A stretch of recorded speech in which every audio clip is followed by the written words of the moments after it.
Hi, I'm your host. And an epic middle finger to his folk followers. Dylan wanted to rock out with the band, and that's exactly what he did. But the backlash was ferocious. When the band hit the stage and let loose with their electric guitars, booming drums, and powerful bass, Dylan's folk-loving fans were stunned, and not in a good way. They responded by booing, heckling, and even throwing stuff at the band. The tension reached a fever pitch when one fan screamed "Judas," accusing Dylan of selling out and betraying his folk roots. At this point, all the backlash and public hate became too much to ignore. As it turned out, not everyone in the band could survive this immense pressure from the public. The heat was too much for drummer Levin Helm, who ultimately bailed on the tour. The group would have been heartbroken at his decision, but it was more than understandable given the level of criticism. Despite the chaos, Dylan, Denko, and the remaining bandmates powered through, growing tighter with every show. Not only did their playing improve, but they also formed a bond, like warriors in the trenches. As Robbie Robertson put it, "Bob didn't budge, the world was wrong, and we were right." One wild night, after dropping some hard partying, Rick Danko poured his heart out to Dylan, saying that he was destined for bigger things, which is pretty brave considering that Bob was basically his boss. And Danko wasn't just being arrogant either. He had been playing long enough to know that he was on to something, not too long after that heart-to-heart disaster hit like a wrecking ball. Bob Dylan suffered a brutal motorcycle accident, throwing everything into chaos. Suddenly, the band was adrift. After Dylan's devastating accident, Denko summed it up perfectly, saying, "Bob broke some bones in his neck and was in total recuperation mode. We didn't know where Levin was. We were road musicians without a road to go on."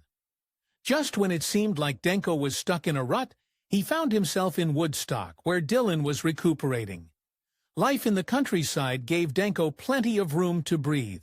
But one fateful night proved that even idyllic mountain living had its dangers.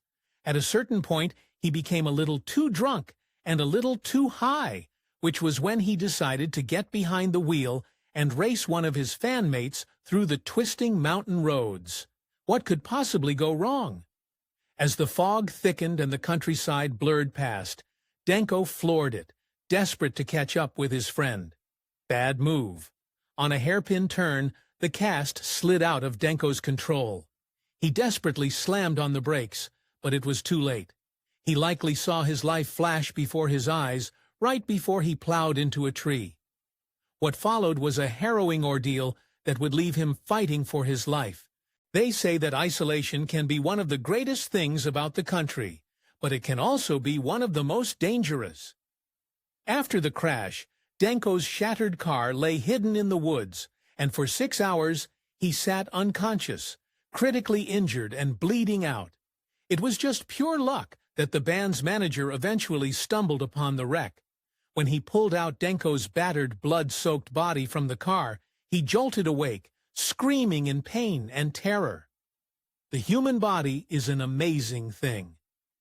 Denko's initial shock and adrenaline got him back home and then to the hospital, but when that hat wore off, reality came crashing down in waves.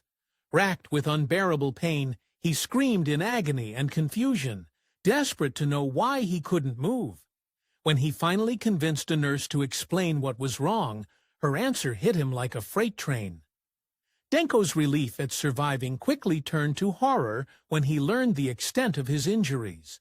His neck and back had broken in 6 places, and he'd narrowly avoided losing his right eye. Lucky to be alive? Sure, but he was also drowning in guilt. When his bandmates visited, Denko broke down, tearfully apologizing for derailing everything. The band was tighter than family, so hiring a replacement for Denko was never really an option. Still, with their entire future on pause, the pressure on him to recover was immense. Battered but unbroken, Denko and the band eventually made their concert debut in San Francisco in 1969, and the psychedelic hippie haven didn't even know what hit it.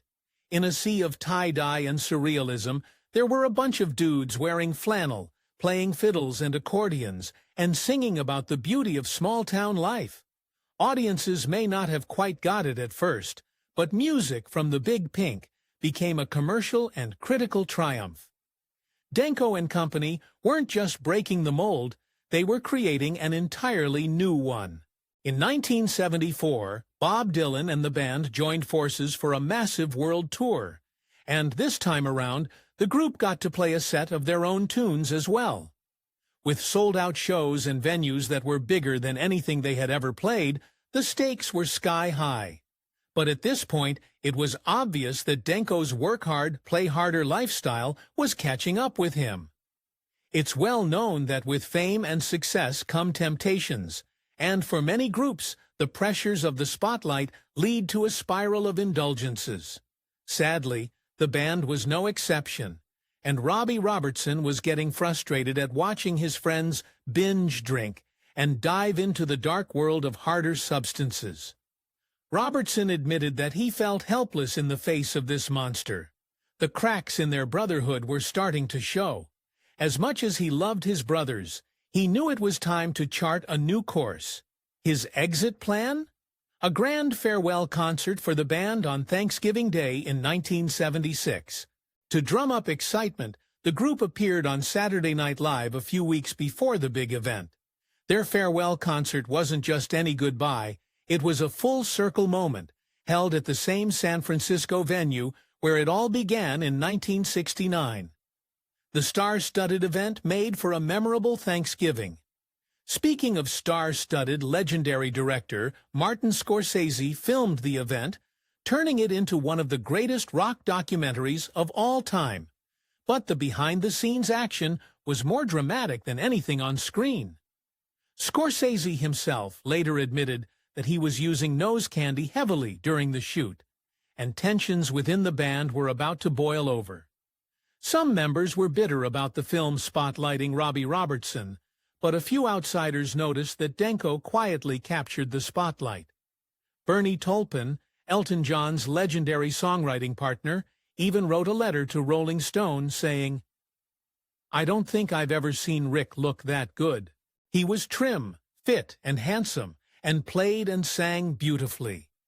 Demons may have chased him and consumed him years later, but on that glorious night he looked like a rock and roll angel." After the band called it quits, Denko kept himself busy and was the first member to release a solo album. Unfortunately, without his band of brothers by his side, he wasn't able to capture the same magic, and the album flopped, which would have been incredibly disappointing. The good thing is, he wasn't alone. His friends were feeling exactly the same way. Maybe it was nostalgia, or an attempt to reignite the spark of their glory days. For whatever reason, the band decided to get back together, but this time without Robbie Robertson. By the 80s, the group wasn't exactly the powerhouse that once was grabbing headlines and playing to sold-out stadiums. It was clear that each member was still fighting their own personal demons. None more than pianist Richard Manuel, who was really struggling with his mental health at the time. But few could have predicted the tragedy of what would come next. An incident so horrible, it would scar Denko and the band forever. One night while playing the Cheek-to-Cheek Lounge deep in an Orlando suburb, things took a very dark turn. After the show, Manuel took a desperate step inside the bathroom of the Quality Inn, while his wife was asleep in the next room. That same morning, his wife woke up, and when she didn't see her husband, she assumed he was already on the tour bus. But when she went into the bathroom, she made a horrifying discovery. Manuel had taken his own life. Overcome with shock, she screamed and ran to find Denko and Helm. When they got to the room, they faced a nightmarish scene. Their beloved bandmate's lifeless body was found hanging from the curtain rod. It took a shell-shocked Denko and Helm 5 excruciating minutes to get their friend down. Once they managed to free Manuel, they put him on the bed, and Denko's wife tried desperately to revive him. But it was no use. For Denko, the devastating loss only fueled his struggles with substances, sending him further down a destructive path. At Richard Manuel's funeral, he paid tribute to his bandmate in a way that no one would forget. As he performed "I Shall Be Released," one of Manuel's most famed songs, he turned to the mourners and asked them to join him in singing the choruses. When the raw, heartfelt tribute was over, there was not a dry eye in the room. In just a few short years, Denko would face yet another devastating loss. His wild lifestyle cast a long shadow, and his son Eli followed in his father's footsteps. While attending college, Eli went on a drinking binge that ended in an unthinkable tragedy. According to his dorm mates, Eli had been at a party where he consumed 151 proof booze. By 2 a.m., he was very inebriated and stumbled back to his dorm room. A few hours after Eli had returned to his room, his friends tried to wake him, only to find that he had choked on his own vomit in his sleep. The coroner later remarked that Eli was so inebriated that when he went to get sick, he probably didn't even realize that he was sick. The devastating incident underscored the tragic toll of excess on the Denko family. These shocking events left fans wondering how much heartbreak can one person take. For Rick Denko, music was a lifeline, but it wasn't always enough to quiet his demons. His addiction often took center stage, and the struggle to get his medicine followed him, especially on tour. In the late 90s, while performing in Japan, Denko thought he had a foolproof plan to feed the monkey on his back. Spoiler, it didn't work. His wife tried to smuggle the seriously illicit substance to him in Japan by tucking it into a magazine and shipping it via courier. Unfortunately, Japanese authorities intercepted the package, and they were not amused. Denko's reckless plan not only earned him a 10-week stint behind bars, but it also put a big damper on his ability to tour internationally. That run-in with the law was the wake-up call he needed to ditch the needles and start living clean. But as many addicts know, trading one vice for another is an all-too-common trap. For Denko, that new vice was food. By 1999, his transformation was shocking. Tragically, his attempt to lead a healthier life only brought new struggles. A former producer of Denko's, who saw him perform that year, estimated that his weight had ballooned to 350 pounds, and the toll on his health was undeniable. A journalist at his show on December 7th said Denko had to stop the show and retreat backstage to catch his breath. No one in the audience that night could have known they were witnessing his final performance. It was then that a journalist sat down with him for what would become a bittersweet interview. They noted that Denko chained smoke through their conversation. His complexion was shallow and his voice raspy. Despite his declining health, Denko's spirits remained high. When asked about the future, he smiled and said, "I'm making music, you know. I've got 3 different record projects that I'm working on right now." Tragically, he would never complete those projects. Just days later, the world would lose the soulful voice of the band forever. On December 10, 1999, just one day after celebrating his 56th birthday, Denko's wife made a heartbreaking discovery. She found him lifeless in bed at their home near Woodstock. The years of hard living had finally caught up with him, and he passed away peacefully in his sleep. It was a quiet end to a turbulent life. As heartbreaking as his passing was, it's undeniable that Rick Denko left an impression on everyone who crossed his path. His bandmates remembered him with deep admiration and affection. Garth Hudson praised his 3 standout talents: playing the bass, singing, and being a humorist. Robbie Robertson described him as the most outgoing, spiritually uplifting member of the band. Even Ronnie Hawkins remarked on his infectious happiness.